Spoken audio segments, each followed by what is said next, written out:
The 17 News at Sunrise podcast is brought to you by Clinica Sierra Vista. Welcome back to the 17 News at Sunrise podcast, where we share your news on your schedule. Breaking news this morning, a building partially collapses in Florida. Crews frantically searching the rubble after finding at least one person dead and pulling a young boy from the rubble. We'll have the latest. A new report shows the governor misled the public on the state's wildfire prevention projects, claiming to have tens of thousands of acres managed. What the report says actually happened, coming up. And as mosquitoes start to buzz around Kern County, concern rises for the potential spread of West Nile virus. What you can do to minimize the threat around your home on this Thursday, June 24th, 2021. Following breaking news this morning out of Florida, where a massive search is underway after a multi-story building partially collapsed just north of Miami Beach. Crews were removing survivors from that area. Miami-Dade rescue officials say more than 80 units responded to the collapse around 2 a.m. Local fire departments are also assisting at the scene. It's not clear how many people were inside the building at the time of the collapse, but at least one person was killed. Also breaking overnight, Bakersfield police are asking for your help finding a missing 12-year-old girl, Anaya Yancey. Police say she was last seen on Marla Avenue near Olive Drive last night around 7:25. Yancey is described as being 5'1", 110 pounds, with black hair and brown eyes. She was wearing a gray sweater, black jeans, and purple sandals. Police say Yancey is considered at risk because of her age and developmental challenges. Anyone with information on her whereabouts is asked to call police at 327-7111. We're waiting for a response this morning from Governor Gavin Newsom after a report showed the governor misled the public on the state's wildfire prevention projects. In March of 2019, Governor Gavin Newsom launched 35 high-priority forest management projects meant to protect hundreds of California communities in fire-prone parts of the state.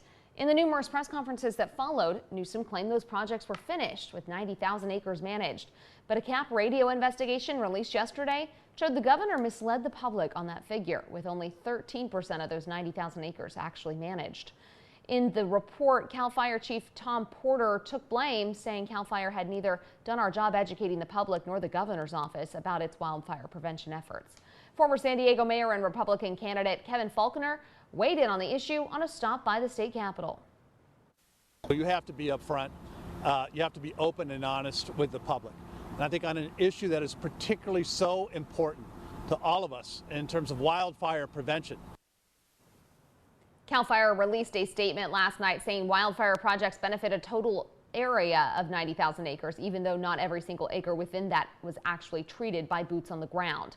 CAL FIRE says the CAP radio investigation did not properly explain the difference between actual fire breaks and protected properties. Now to current sober reality, with Bakersfield police conducting a DUI and driver's license checkpoint last night. That checkpoint was held on Old River Road near Camino Media from 6 p.m. to 11:45. Police say they screened more than 1,300 cars and arrested 2 drivers for driving under the influence. 10 drivers were cited for driving on a suspended license. In addition to officers, District Attorney Cynthia Zimmer was also there last night, along with members of her staff and Mothers Against Drunk Driving. During the pandemic, people started drinking more, and so we want that habit to be broken. I mean, you drink at home, that's fine, but you can't drink and drive, and so we really are out here to try to a lot of awareness and bring awareness to issues. According to BPD, penalties stemming from drunk driving arrests can include jail time, fines, court fees, and DUI classes that could cost more than $10,000. According to the Kern County District Attorney's Office, our community sees at least 4,000 DUI arrests made every year. That's more than 11 DUI arrests every day. Our local chapter of Mothers Against Drunk Driving is holding an award ceremony to honor our local law enforcement officers, prosecutors, and other community members who keep drunk drivers off our streets. It's happening today at 10 a.m. on Mad California's Facebook and YouTube pages. It's that time of year again. Mosquitoes are making a return to Kern County. 17th Marco Torres with more on the ankle biters and how to get rid of them. This week is National Mosquito Control and Awareness Week. Kern has had a history with the West Nile virus since 2004 and has averaged about 25 human infections every year, and it's expected to be no different this year. We have positive West Nile mosquitoes here once again here in Kern County. We've had 2 samples of mosquitoes that have been located on the south side of Bakersfield, and those have been just recently over the last 2 weeks. Terry Knight, the public information officer for Kern Mosquito and Vector Control, hosted an information session that detailed ways to help decrease mosquitoes across Kern. He says people who have sprinkler systems should listen up. Many times, valve boxes will leak and they will flood. Knight says the answer is to duct tape those holes or any other cracks you might find. He also says people who have potted plants need to be aware of the water saucer, which is a perfect breeding ground for the Aegypti. He says you should scrub the saucer, pour sand in it, or get rid of it completely. Knight says the insect repellents work and should be used, but only EPA-approved ones. Insect repellents that have EPA registered active ingredients, and I'll go over those that we recommend. The first one is DEET, and that is D-E-E-T. Second is picaridin. The third active ingredient that is recommended is IR3535, and the last one is oil of lemon eucalyptus. Knight also says the Aegis aegypti mosquito adapted to the extreme heat and changed its feeding pattern by eating in both early morning and later in the evenings. We spoke with Kern County locals about what they've seen so far in this year's mosquito season. There's just so many more mosquitoes that are out and about, swarming the areas because of all the warm air. It's been pretty good, during the daytime, but at nighttime, that's when the mosquitoes really tear you up in your ankles. They start biting you on the ankles. We call them ankle biters. So, Kern Mosquito and Vector Control provides a free service. To schedule an appointment, you can call 589-2744 or go to their website, kernmosquito.com. Time now is 5:08, and we are following more breaking news this morning that's coming into our newsroom of a large police presence in South Bakersfield, the intersection of Houghton Road and Highway 99, where several BPD units are on scene. No word yet on what led up to the response, but we have a crew on the scene. We're trying to get more information, and 17's Aton Wallace will join us in just a bit with more information on what he's learned about this large police presence in South Bakersfield. President Biden visits North Carolina today to make a big push for people to get vaccinated. But first, he'll get a briefing from lawmakers who think they struck a deal on infrastructure. Tracy Potts has more on what that deal could look like. Hi, Maddie. Good morning. Good morning, everyone. We don't have details yet this morning of what that potential infrastructure deal might look like, but the president gets those details later today before he hits the road to focus on vaccines. It's not hard to get the COVID shot. That's the message President Biden takes to North Carolina today after the White House announced the U.S. will fall short of getting 70% of adults partially vaccinated by the 4th of July. Where the country has more work to do is particularly with 18 to 26-year-olds. The reality is many younger Americans have felt like COVID-19 is not something that impacts them, and they've been less eager to get the shot. But there's good news on infrastructure. A small group of Democrats and Republicans negotiating a deal announced they've come to an agreement not only on what to spend, but how to pay for it. They're briefing President Biden today. We've agreed on a framework, and we're going to be heading to the White House. Are you going to allow? We'll let them announce it first. Let's see it. But we support the concepts that we have heard about. Some Democrats worry it won't include child care. It's the assistance that many people in my state need to be able to afford to leave the house and get back to work. There's also hope for a deal today on police reform. We're not at the finish line, but we can see it. I'm encouraged by the progress that we made. Reforming the police and supporting them are not mutually exclusive. Recent polls show most Americans want to see changes.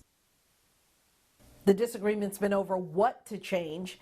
One big roadblock, whether people should be able to sue individual police officers. I'm Tracy Potts, 17 News. The U.S. Supreme Court sided with a Pennsylvania cheerleader in a free speech case yesterday. In an 8-1 ruling, the nation's highest court ruled that a Pennsylvania high school violated the First Amendment right of a cheerleader, Brandy Levy. The school suspended Levy for a year from her cheerleading squad in 2017 for using vulgar language that criticized the school on social media. Levy, who was 14 at the time, was not at school when she made her post. The court ruled that the school violated Levy's First Amendment right because she was not on school grounds when she posted 2 Snapchat posts lashing out at the school and administrators. 17 Crime Watch this morning. The Ridgecrest Police Department is warning you to be on the lookout for a mail thief. The department says it's received several calls regarding thefts from mailboxes around the city. Surveillance photos show a white four-door BMW sedan and a suspect wearing a gray hooded sweatshirt and dark shorts. If you see the man or the car, or you have any information about the thefts, please call Ridgecrest Police at 760-499-5100. And if you had mail stolen or are witnessing a mailbox theft, you can always contact the enforcement branch of the U.S. Postal Service at 1-877-876-2455. The USPS offers a reward of up to $10,000 for any information leading to the arrest and conviction of a mail thief or thieves. Newly released court documents reveal more details about a crime spree police say was carried out to benefit the Northside Bakers gang. 22-year-old Carlos Trejo and 23-year-old Jorge Flores are both accused of committing multiple crimes during a 7-hour period, including 2 shootings that left 2 men dead and 2 others wounded. Police say on January 14th, Trejo received a phone call from an associate in jail, encouraging him to commit violent crimes that benefited the gang. Trejo and Flores both pleaded not guilty to 2 counts of murder, 3 counts of attempted murder, and other offenses. For more details on this case, head to KGET.com. The family of a missing McFarland man is now offering a reward for information that reunites them with their son. 27-year-old Oscar Olivia was last seen April 11th around 7 p.m. on San Lucas Street. His family says Olivia is diabetic and was also receiving medical care. They're asking anyone with information to do the right thing. My son is hurt and he is lost. We need him home just so we can take care of him. Take care of his sickness, his wounds, everything. He's 5 feet 10 inches tall, weighs about 170 pounds. Anyone with information on his whereabouts is asked to call McFarland Police at 792-2121. The search also continues for 68-year-old Charles Prunty, who was last seen April 10th leaving his home in Bakersfield. The sheriff's office says Prunty is believed to be off his diabetes medication. Anyone who sees Charles Prunty is urged to call 911.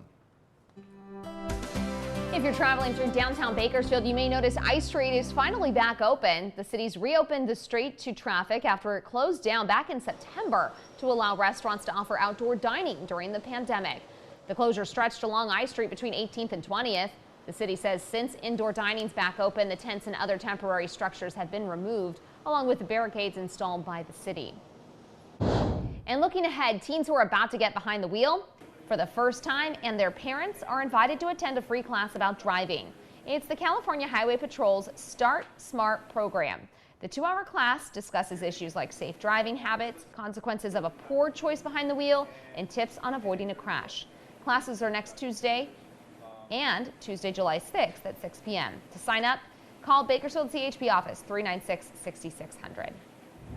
Also next week, the United States Air Force Band of the Golden West will perform at Bakersfield College. The free concert is July 2nd from 7 to 8:30 p.m. in the outdoor theater at the Simonson Performing Arts Center. The gates will open 1 hour before the performance. The band is stationed in the Bay Area at Travis Air Force Base and has around 60 members. Blessing Corner Ministries is announcing big success this morning. Church leaders say their barbecue fundraiser last week brought in thousands of dollars. The church hosted the barbecue last Friday so they could have enough funds to stay at their location on Union Avenue and continue serving the public. Bonnie Turner said their barbecue fundraiser brought in $13,000, and they have so far raised a little more than half of their $75,000 goal. They are still accepting donations either online or by mail. Today, KGET is partnering once again with Bakersfield College and the United Against COVID-19 Coalition to get more shots in the arms of Kern residents. Our pop-up vaccine clinic is happening from 11 a.m. till 6 p.m. at Compassion Corner. That's at the corner of 22nd and L Streets. Anyone who gets vaccinated will receive a food box and snow cones while supplies last.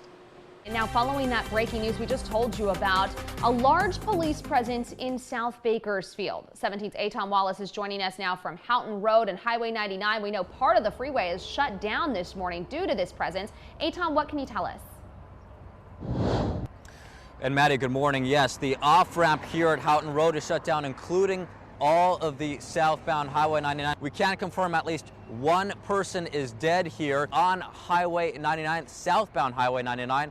We're trying to piece the puzzles together here, but you can see a red vehicle that appears to have crashed into a tree there. It looks like it's a red pickup truck just near the brush here of the off-ramp here at Houghton Road. So police investigation underway. And what does that mean for your commute this morning? Well, here's what it means. Southbound lanes on Highway 99 are blocked off beginning at Hosking Avenue. You're going to have to exit Hosking Avenue, and if you want to get back on the southbound Highway 99, you're going to have to go a detour and re-enter on Highway 223. But right now, police activity, a confirmed death investigation, yellow tarp just over my left shoulder over somebody's body, and then a vehicle crash over my shoulder as well. So a lot happening here, but in the meantime, what commuters should know is that southbound Highway 99 is closed off beginning at Hosking, and here at Houghton Road, you're going to have to get back on Highway 223. We're going to try to confirm more details, but CHP says best to avoid this area. Reporting live in South Bakersfield, Eitan Wallace, 17 News. All right, Eitan, and of course you can download our 17 News app to get the latest on this breaking news sent to your phone.